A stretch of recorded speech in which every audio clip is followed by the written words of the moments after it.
Yep, just relax. And there again, you forget the camera's even there as we had talked. Yeah, I'll sit over there then. Yeah, and they can't see me. What we gonna do with Lucy Knowles? Yeah, I saw where they replaced 3 of the members. I tell you what, can I sit here and then he'll be looking? Where you want to Then sit? he'll be looking over this way to him. Right here? Yeah, I saw where they got 3 of the members. They replaced them. Yeah. They, Law, which he was good. McDonald Law was good. Yeah. But Lucy they got was the one hold. they ought to get rid of. Yeah, oh, I know. Yeah. Yeah, and she probably won't go anywhere. No. Knowing her. Yeah. Okay, tell me if you will. Well, were you born in Aiken? I was born on Chesterfield Street in 1930 in a boarding house. Okay, whereabouts in Chesterfield? Is the house still standing the same? No, it's burnt down Uh-huh. several years ago. Yeah. Yeah. Which block would that be in? About the 300 block. North? Yes. Okay, so that'd be what, Richland down about Abbeville, between Abbeville and Barnwell? Rest. Okay. Okay. And where, well, tell me about your dad. What did your father do? My father came here about 1928 with the Meads, with the horses, and he trained polo ponies for Mead Corporation, who was Mr. George Mead. He owned Mead Investment Company and Mead Paper Company. Okay. And where was the stables and the house and stuff? Well, we originally was on Coker Spring Road and 3rd Avenue. Okay, is that stable still standing? Is that one of the ones still standing? No, or they've tore it down. Okay. Okay. And then is that one? Then they moved over to what, Audubon? Yes, they moved over here then. My daddy built these stables on Audubon Drive. Okay. Then it had the horses, that polo ponies out here. Okay. And pretty much the house that's standing, where your mom and dad live, that's where they. Well, did they live there, or did they meet? Their caretaker lived there, and they gave that to my mother and father about approximately 50 years ago. In fact, my wife and I moved in there the night we got married, approximately 45 years ago, and we've lived on this place ever since. And you moved up there when you got married? Up in that yellow house. Oh, okay. Next to the Oh, that's train. cool. I didn't know that. How about your mom? Was she an Aikenite? She was born in Montmorency. Yes. Okay. And what was her maiden name? Anna Mae Woodward. She was a Woodward. Okay. Her mother and father got killed when she was 5 years old, and she was raised by some lady that wasn't even kin to him. Okay. And your dad, how about, was he originally from Aiken? No, he was from Dayton, Ohio, but he moved here in 1928. Okay. So so he was here a long time. Long. Yeah. And pretty much just polo ponies is all the Meads? Yes, well, he trained a few. He was a certified trainer on steeplechase horses in Dayton, Ohio, but he primarily was in the polo business, and he also trained a couple race horses. Okay. And then I guess tell me about your dad. He was with the fire department and stuff. Tell me the story about that, what he did and when he started. And He started with the fire department, I would say, about 1935 or 36. and tell me your dad's name. Of course. Well, his nickname was Tippy Cupp. His name was C.W. Cupp Jr., but his Okay. nickname was Tippy Cupp. Okay. And back then they didn't have, I'll tell you a little story about the fire department, they didn't have any bunker gear or anything at all. It was all volunteers. And the prep school burnt several years after he got on the fire department, and it was cold and raining that night, and nobody had any bunker gear at all. So Mr. Mead was up at the fire, so he donated the first uniforms to the City of Aiken Fire Department, which was raincoats. That was the first uniform that the City of Aiken Fire Department ever had, was raincoats. How about that? And was the prep school where it is today? Is Yes. that where? Okay. Yes. Do you remember that fire by chance? No, I don't remember. No. Okay. How about, do you hear any other stories from your dad about fires or the fire department? Well, that's about the main thing about that fire. Is I like to say this: Mr. Frank Gregory was the chief of police at that time, and they said he grabbed a 48-foot wood ladder by himself and got a child off the roof of that house. Huh. He was quite a man in his day. How about that? Who was the chief back then, the fire chief? Dunbar Daniels. Dunbar Boyd. Okay, he was the fire chief. Yes, then. Dunbar Okay. Boyd. And your dad, of course, was volunteer, and then he was, how long was he with the fire department? About 25 years. And he was what, captain? Captain, yes. When he retired, okay, Mhm. from the department. Okay, and then tell me, when you were born, did you pretty well, you grew up in Aiken? I grew up in Aiken all my life, and, except a couple of years I was in the Navy, and about a year I played semi-pro ball, and the rest of my life I've spent in Aiken. Okay. Where did you play semi-pro at? In the Georgia-Florida League. Oh, okay, I didn't know that. Okay. And tell me, what schools did you go to? I went to Aiken Elementary. I've been to Aiken Elementary. We only had two schools in Aiken. One of them was Aiken Elementary School, and the other one was Aiken High School, which is located next to the public safety building now. And Okay. And where was that elementary? Was that? that's where the county library is now. Okay. That was the only two schools we had in Aiken at that time. And we didn't have a football coach and didn't have any coaches whatsoever, so we had the seniors in high school coached all the high school teams, and I played high school baseball when I was in elementary school. They'd Right. come get me out of elementary school to go play baseball. Oh, really? Where did you play ball at? Where was the field and stuff? Eustis Park. Okay. So you played in elementary and then what, through high school too? Through high school. Okay, you must have been pretty good then. And then you played what, football? Football and basketball. You had to play everything in high school then. Oh, okay. Keep you in shape all year, eh? Tell me, who are some of the people you grew up with? I get, is there some still in town now? Well, Tell me about some of the families in town back Bobby Knight, whose father ran a meat store down there on Park Avenue. Let's see, Wyman Prosser, who's no longer lives in Aiken, he's moved to Georgia. Boot Taylor, who lives on Airport Road in Aiken, went to school with him. Perry Herring, who's still living, and Henry Burkholder. He was a senior when I was a sophomore, and Was he with what, power company? he worked with Yeah. the power company, retired from the power company. Henderson Johnson went to school with him, who's now a prominent lawyer in Aiken. Fine fella. Walter Burkholder, Sporting Goods? at that sporting goods, went to school with him.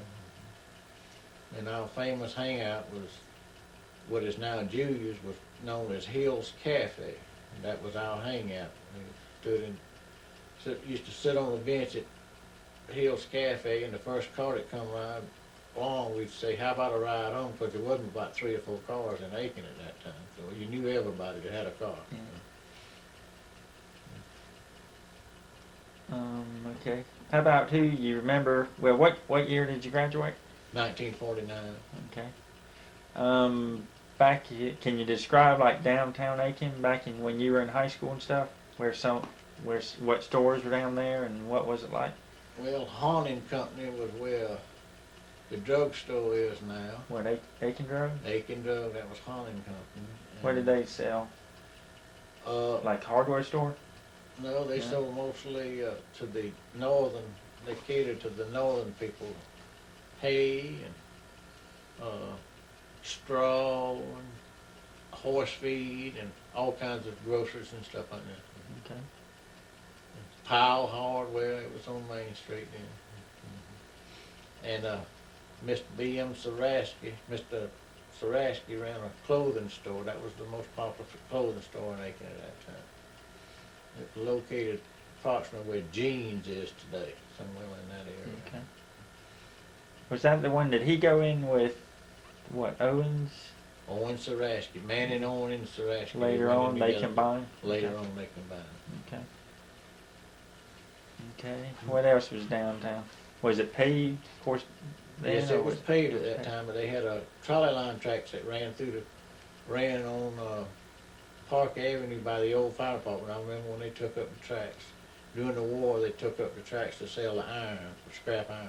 I never heard that. And where did they run? Actually down the middle of Down the the road? middle of the street.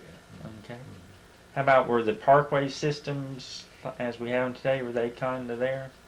Pretty much Still? so, pretty much so. Okay. They had horse troughs down by the commercial hotel. There was a horse trough down there. For like watering? Yes, and one down next to the farmer's market, they had a horse trough down there. Where the people would come to town and drive their mules and wagons and water their horses. Okay. How about, no one's described to me, and I've heard stories of it, on Newberry Street. They had, what, swimming pools? And I've heard you, can you describe what that was and what it looked like and everything? Because I've heard you talk about that before. Yes, that's where I learned how to swim. A lady by the name of Elizabeth Horn, who's now married to a fellow that ran the Coca-Cola plant. What's his name? What, Fields? No, Anderson? Mr. Anderson. She married Mr. Anderson. She taught me how to swim. And I used to like to go around there when I was 6 or 7 or 8 years old. And a fellow by the name of Tookie Eubanks lived right around the corner, and he'd throw pennies in the pool. That's how we got 3 or 4 cents on Saturdays, diving in that pool. So what was there, a swimming pool? And Swimming was that pool. what, city It pool? belonged to the city. It was a city swimming Okay. pool. And what else was there? Any buildings or anything? Yes, the water department was there, headed by Mr. Schuler. Okay, I hadn't heard that name. He was headed by Mr. Schuler. It was headed by Mr. Schuler at that time. So he was like the water The or water public works? superintendent, yes. Okay. Where did they get the water from back then? Do you know? The city water? Mostly from Shaw's Creek. Still, okay, where they get some of it? Yeah, today. where they still get some of it. Okay. But that was the only source of water supply, and they had cisterns on Main Street. Now They describe what is that? Tell me about They it. caught rainwater and let it form in a cistern on Main Street, and when they had a bad fire, they would pump the water out of the cisterns and pump it into Okay. the So like a big well? like a real reservoir is what it was. Okay. Yeah. Did they have like one big one or They had several? about 6 or 7 on main streets in it. Okay. How about as a, let's say, high school age? What did you do? Did you have like a job, or kind of describe your life? What did you do?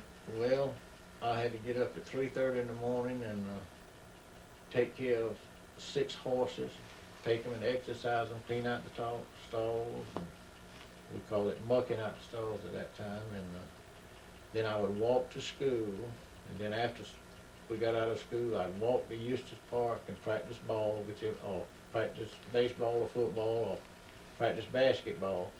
Then I would walk home. I'd walk to Hill's Corner and try to catch a ride home. If I couldn't, I had to walk home. Where was? Okay, here was the drugstore. Where there? Julius Or is. the- Where okay, Julius okay, is. Okay. And then I had to feed up the horses, and by that time it was 10:30, 11 o'clock at night. You had a full day then, and a lot of walking.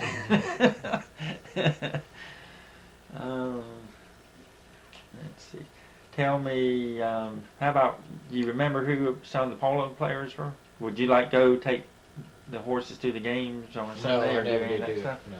Okay. Do you remember who some of the players were, polo players? Well, Back then? Mr. George Meade and Tommy Hitchcock, who was a famous polo player, and Alan Corey, and that's about all I remember. All right, okay. And which fields did they use then? Well, they used the same fields that they use today, except they had a practice field on this property back here. This was the practice polo field. Okay. Where your house is now, or in back over? Back there. Oh, really? Okay. Okay.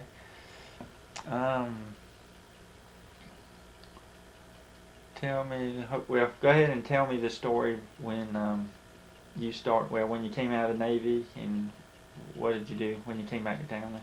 And when I came out of the Navy, I was asked to go to Mr. Frank Harley was the fire chief then. Then they had 2 full-time people, and he asked me to go to work with the fire department. And I said, well, I don't know, let me think about it. So I went to work at I got a job at the Clearwater finishing plant, and I worked down there about 2 months. And I decided that that wasn't my cup of tea.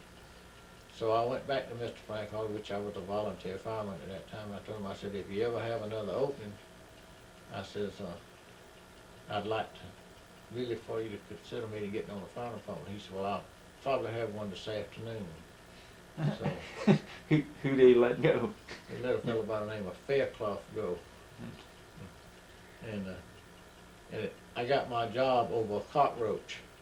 Mr. Johnny Eubanks, who hung around the fire department all the time, was sitting, watching, listening to the radio, and a cockroach run across the floor, and Mr. Johnny Eubanks told him, said, "Don't worry about that cockroach." And he cussed Professor Eubanks out, so that was the end of his being a fireman in the city of Aiken Fire Department.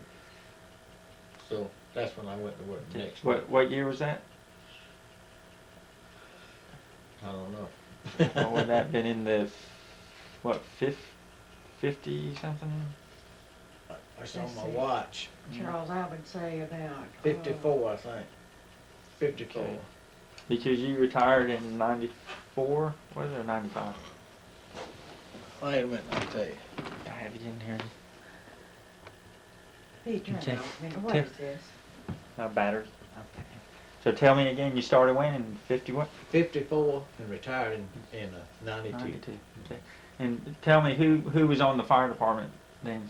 Were you full time now?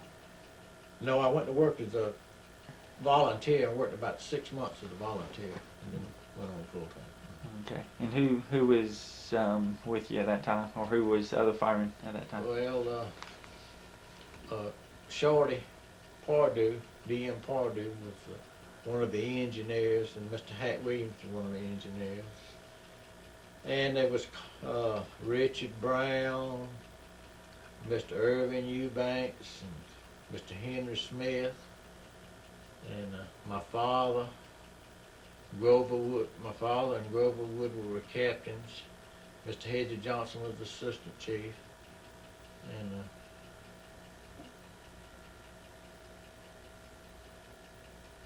did I say Richard Brown? Mm-hmm. Okay. And when you first started full time now, did you live at the station? No, Okay. no, I never Okay. did live at the station. So they had Shorty and Hack? Yes, that time they they lived were at the station, yes. Okay. Okay. But it was a requirement that you live in the city when you went to work, when you worked for the city at that time. Yeah. And that's the reason that we voted to annex this property out here. Because This one's in the city? it Back wasn't, this was not in the Uh-huh. city, so it was a requirement that you live in the city when you worked with the city back at that time. then? Okay. So we annexed this property Uh-huh. around that time I went to work for. Okay. What kind of, back in the 50s, what kind of training would you have, if any? Well, they'd say, "We got a fire," such a, I never will forget the first training lesson I had. Shorty Purdue trained me, and he says, "This is cotton season, and we'll probably have a fire at the cotton gin within a couple of days."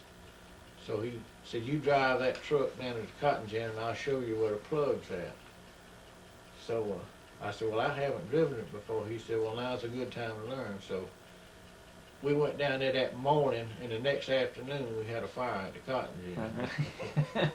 What trucks did they have back then? We had a 1942 Chevrolet, 1928 American France, which was hand cranked. Took 2 people. You had to hand start it. And we had a 1954 Howe. Do you remember what truck did you drive? I drove the Howe, The Howe? 1954 Howe. Okay. But before you took off in the Howe, you had to get the fellow that was there at the shop. I had to wait on somebody to come in and hand crank the 1928. That was the second run truck. We had to hand crank it. And you had to run for your job every 2 years. The Okay. councilman had to vote for you. You was only elected to your job for 2 years.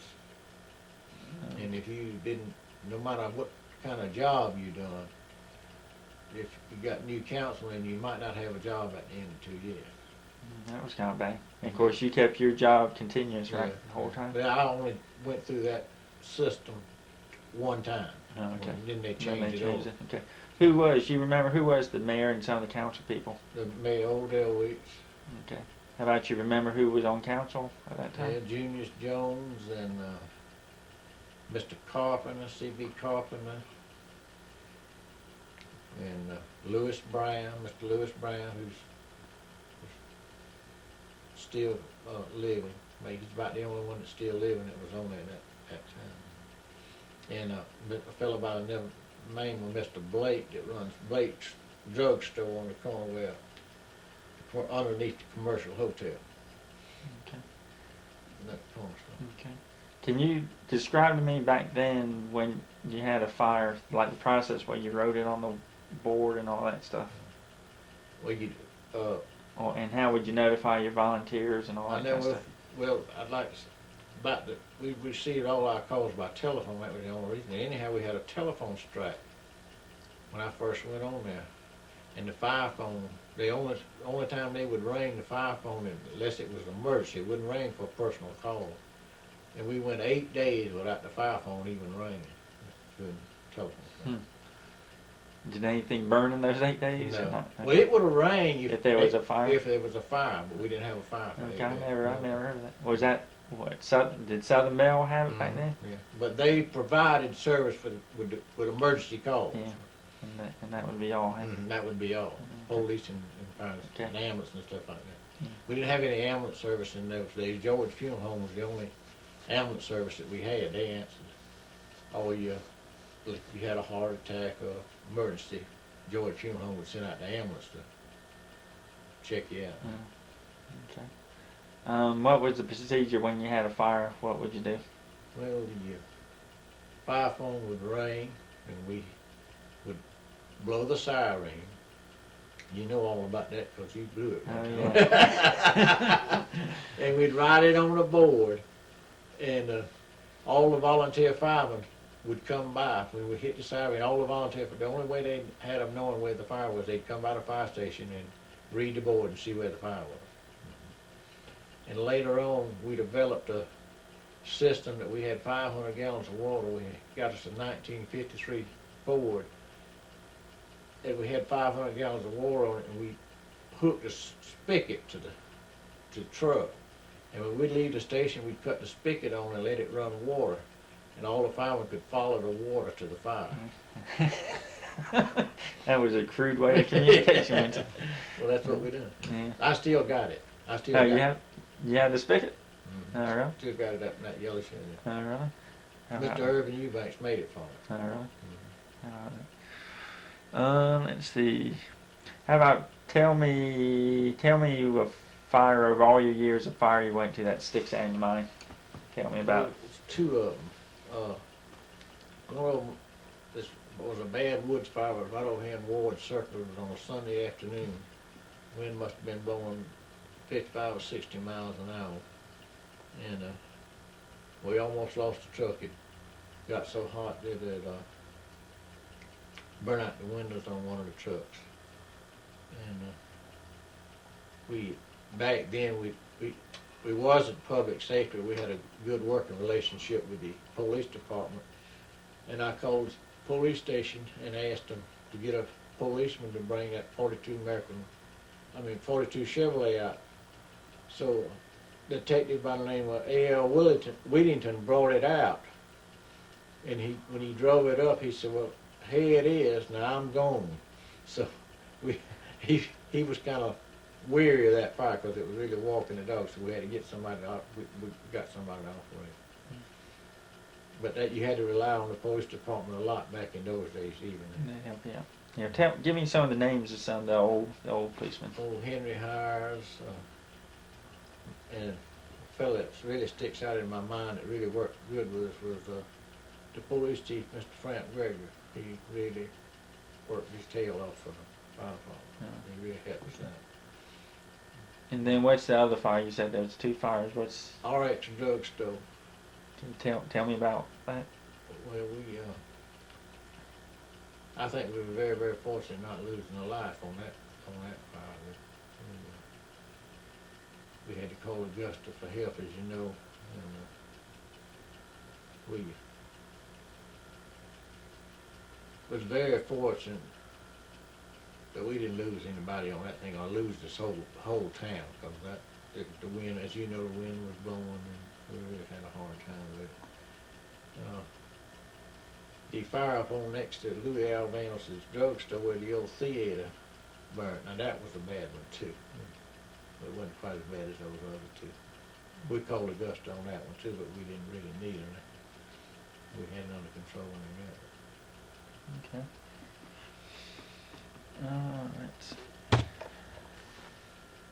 Okay. I did, one of the programs that I am very, very fond of is the cadet program. The Shorty Purdue and myself, we had two young boys by the name of Charles and Frank Hepburn, that their mother and father separated and they started hanging around the fire station. And we kind of took them on our wings, and they were still trying to go to school. So we first took Frank in, and back then we didn't have too many rules and regulations, and we let him sleep at the station, and we would have a volunteer fire department meeting every first and third Monday of each month, which I think they still do, I'm not sure of. And I never will forget, we'd take up 25 cents a piece, and we'd buy these boys books and feed them and send them to school. And then his brother moved in with us, and in return for what we done for them, they helped us clean up the station, and they'd go to fires with us and clean up the equipment after it was over with, and help us fight fire, and help us clean up after fires. And then the USCA moved in, University of South Carolina Extension.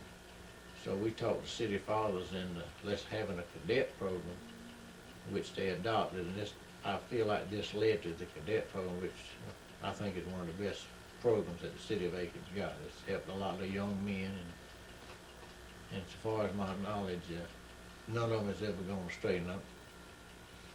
And we had a young fellow by the name of Pete Frome that started hanging around up there when he was about 7 years old.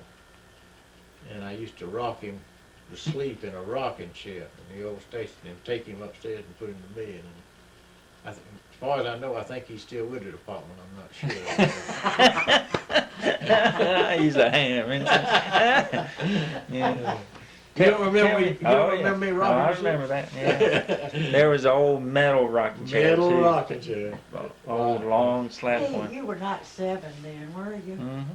Were you not 7? 7, 8 years old. Now, I'd hold him like this and rock him in that chair. Yeah. You had a big boy to rock. I Yeah, did. no, I was a skinny old kid back I never will then. forget one morning, I carried him upstairs and he's sleeping in a bed next to me. I had a bad fight that night. I went upstairs the next morning and Shorty cooked breakfast, and I took a shower, and I went in and I called. I said, "Come on, Pete, breakfast is ready." And I said, "Boy, we had a good one last night." He said, "You didn't call me?" And he started crying. Left me in the station that night. You remember it? Oh yeah. Mm-hmm. Yeah, there was a lot of nights I slept through it all. Yeah. Tell me some of the names of the early cadets. Oh, well, let's see. Hickenbottom, who is still there, was one of the first cadets. Not one of the first, but he was way up there. We had a fellow by the name of Butch Baston, Tommy Cullinan, Paul Grant, who worked his way through, and so I think Paradise, he was still up there, and I never will forget a boy by the name of Barry Whaley, Tim Hems, and all of them has really done good in life. In fact, I hate to say it, but we got one with the RS. Yeah, right. He was at the station about a month ago. He came by there. Was it? Yeah. Yeah. Well, he came by to see you, didn't Yeah, They still come by, don't they? I hadn't seen him cut that off. Mentioning names. If you have a story, fine, but if you don't, just mention it. Okay. I'd like to tell you a little story about Mr. Johnny Eubanks. He was one of the finest gentlemen that I've ever known in my life. He was our teacher in high school, and he loved sports. But he would tear your butt up. I mean, when it come down to nitty-gritty, he would tear you up. And so we had a fellow, I'm not going to call his name, that played in for us in football. And he was about to fail English he knew about as much about Shakespeare as I do to Adam Baum. Anyhow, we had a rough English teacher. She was tough. So he was about to fail English, so Mr. Johnny, went to Mr. Johnny and says, if he fails English, he won't be able to play football. And Mr. Johnny says, I think I can fix that. So we talked Mr. Johnny into getting this fellow to pass his English exam. So we finally went up and won lower state championship by Mr. Johnny talking to our English teacher and getting, I'll call his name Everett Baker. I don't know whatever happened to him. And of course, what Mr. Johnny, he lived next to the fire He lived station. next to the fire station, and every night he'd come over to the fire station and listen to the radio and watch TV with us when we finally got a TV. And he what did he teach at the high school? Everything. Math or something? Or Well, it was everything? primarily algebra and math, but that was his Okay. major. Yeah. He taught those two subjects. And how about some other people like, you Well, got any stories on the barber? Who was the barber for years and Mr. years? Johnny Albee run a barber shop right down the street for years and years. We had a fella by the name, black fella by the name of Brown that run a shoe store right next to the fire department. For years and years and years. How about who were some of the lawyers and doctors and stuff back when you were in high school and Well, early days of Aiken? Dr. Wyman was one of the old doctors. And one of the old lawyers was Mr. Henry Busby. In fact, he was a city lawyer, and he was a fine lawyer. Mr. Benny Sarasky was one of the smartest lawyers I ever knew. And whenever we wanted some he ran a liquor store in Aiken right down where Skipper Perry's liquor store is now. Or it used to be. Skipper doesn't run anymore. That used to be an apartment house there, and there was an apartment above it. And Mr. Benny Sarasky was a lawyer, and he ran a liquor store. Anytime anybody wanted any information about anything, we'd go down and ask Mr. Benny Sarasky. He was one of the smartest men I've ever knew. Tell me, I remember when I was young, there was a bunch of like apartment houses and stuff, and they burned over the years. Can you tell me? Yeah, those like there used to be that one on Hain Avenue with Dr. Tucker at Hain and Wardloo. Mm-hmm. What was that big old apartment house? You remember the name of that? I What don't Ram? know. Was that the Ram? That was the Ram Ram building. Okay, the Ram. That was the Ram building, yes. Okay. And it burnt years and years ago. Yes. And then there was one like at Colleton and Fairfield that burned one time. Yeah, that belonged to Did the Cunnings own that that one? belonged to Mr. Cunning. Yes, at that time. That was the one Chief Busby almost fell in the basement or something that night? Yeah, that was the one that well, Billy Jackson, who was the captain on the fire department, then a big piece of fire come off the roof and went down his bunker coat. Back then we had bunker coats, so we had just got bunker coats. And I'll never forget, I had 1.5 inches, and I stuck 1.5 inches right down his bunker coat, and he never even got a burn on it. The ball of fire that big, and I stuck it right down there. He never did get burned. Okay. Okay. One of our big things back years and years ago was we'd meet the bus when it come to Aiken and see who got off of it. And that's how I met my wife. And she got off the bus to come to work with the telephone company. There was 2 ladies on it. So I had a friend and I said, well, that's the lady I'd like to date.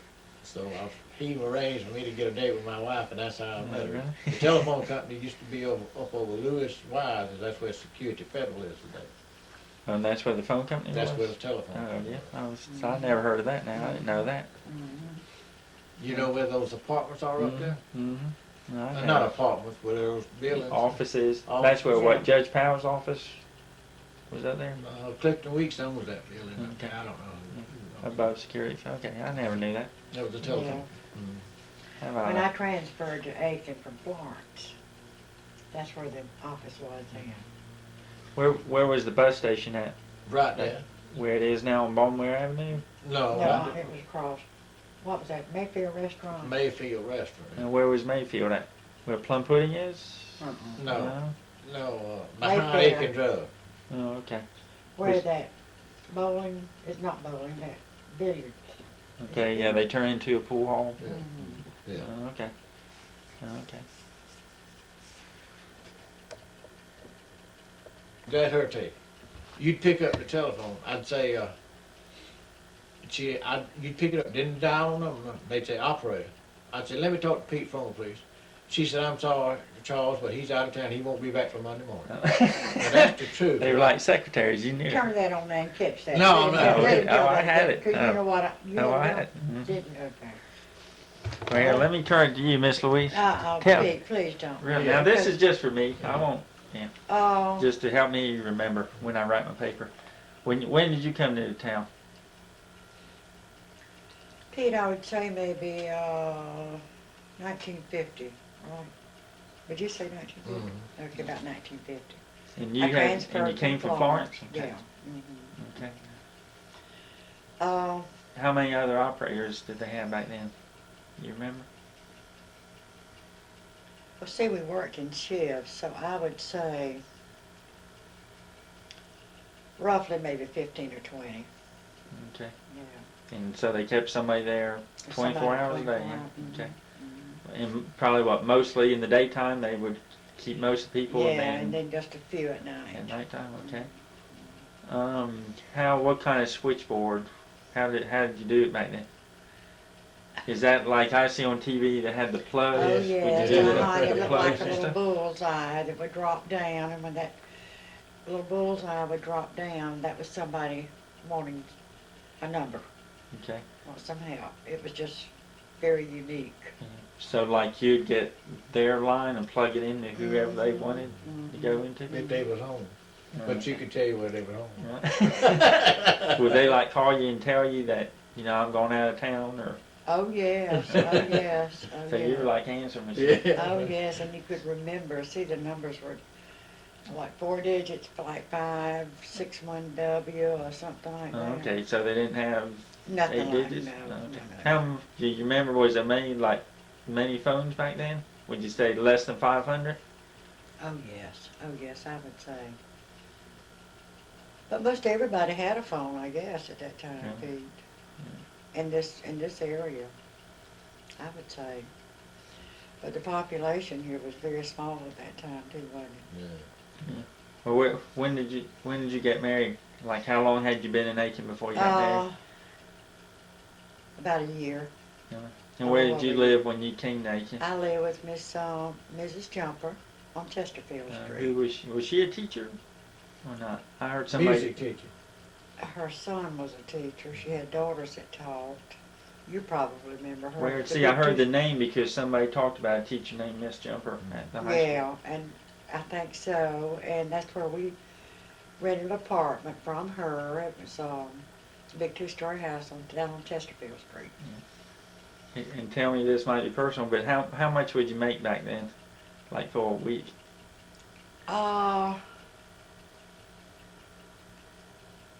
Maybe $25, So that was $30, something. It was, for that time, it was good salary.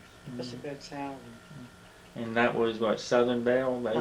Okay. Southern Belle. And then when from there, where did they move to?